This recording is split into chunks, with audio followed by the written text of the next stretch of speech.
le tête-à-tête. Mathieu Béliard. Bonjour Monsieur le maire. Bonjour. François de Coster, Saint-Omer, 15 000 habitants, les Audomarois. Comment est-ce que vous, la ville de Saint-Omer, comment est-ce que vous vous retrouvez dans cette sélection de 32 édiles ? Ouais, ça a été d'abord une grande surprise parce qu'on ne s'y attendait pas. Il y a beaucoup de communes et beaucoup de maires, beaucoup d'élus municipaux qui ont été très engagés ces derniers mois. C'était une thématique de cette édition de cette année de ce prix. Et finalement, on se retrouve avec des villes de taille extrêmement variée, mais c'est peut-être aussi le sens qui a été voulu par la Fondation. Et c'est vrai qu'en ces temps de pandémie, le rôle du maire a pris une dimension particulière. Si vous voulez, on est l'échelon de proximité. C'est une crise qui a posé plein de nouvelles questions, qu'il faut répondre tous les jours à des angoisses, à des inquiétudes. Il faut inventer de nouvelles réponses aussi, des nouvelles organisations. Et donc ce que révèle un petit peu aussi cette crise sanitaire, c'est que c'est un échelon qui est totalement irremplaçable.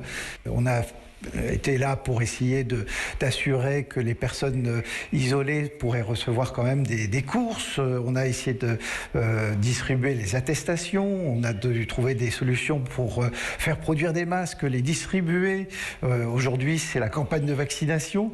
Et on est toujours là. On doit être là parce que tout simplement, notre fonction première, c'est le vivre ensemble. Dans les reportages qui sont réalisés à votre sujet à Saint-Omer, et on l'entendait d'ailleurs sur Europe 1 ce matin, on retrouve les mots présence, accessibilité. On loue une forme de pragmatisme aussi. Vous parliez de la crise sanitaire, le gel, les masques au début de la crise. C'est quoi un bon maire ? Moi, si vous voulez, j'essaye de parler vrai, c'est-à-dire que j'ai bien vu qu'il y avait des polémiques, il y avait parfois des doutes sur telle ou telle décision. Moi, je ne me suis pas senti vraiment concerné par ça, c'est-à-dire qu'on est en face d'un problème, il faut trouver une solution. Et si on ne la trouve pas, il faut expliquer pourquoi ça tarde. C'est vrai qu'on a aussi aujourd'hui un mandat qui est très impacté par les réseaux sociaux, pouvoir un petit peu expliquer une décision. Oui, vous avez mis en place des Facebook Live avec un médecin sur la vaccination, notamment. Vous avez quasiment un studio de télé maintenant. C'était important d'avoir un relais médical de proximité. Donc moi, j'étais habitué à essayer de développer des outils de proximité nouveaux. J'essaye de pouvoir multiplier les canaux de communication. On s'est aperçu qu'avec le renforcement du digital, c'était un outil extrêmement utile.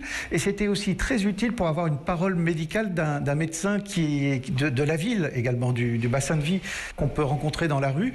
Et ces Facebook Live, ils ont été extrêmement utiles pour pouvoir faire passer les messages, pour expliquer, pour un petit peu décrisper un peu ces messages quand ils sont entendus de très très loin.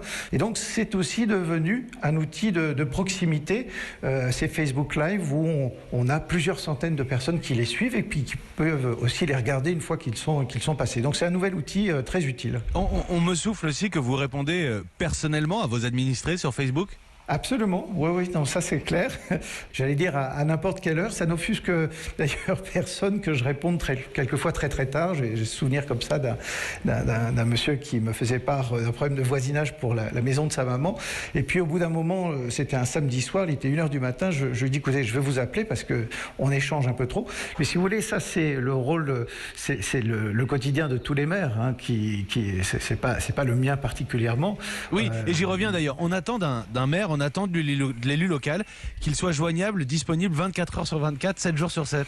Si vous voulez, on a eu un énorme feu, un incendie qui a ravagé tout un corps de bâtiment le week-end dernier. Évidemment, ça n'a pas attendu que je sois disponible, etc. Donc ça, c'est naturellement, mais c'est le lot quotidien. C'est d'ailleurs ce que je voulais dire un petit peu sur cette compétition. Je la trouve à la fois sympathique parce que effectivement, ça nous permet de nous retrouver dans une liste de villes extrêmement connues au plan international. Et c'est ça qui est intéressant, c'est que finalement cet échelon de la proximité, qu'on soit une très grande ville comme Washington ou Mexico ou New Delhi ou Milan, ou une ville de plus petite taille comme Saint-Omer, finalement avec cette crise sanitaire, on s'est aperçu que les citoyens s'adressaient à leur maire parce que de toute manière c'était le premier échelon politique vers lequel ils pouvaient se tourner par rapport à une crise totalement inédite.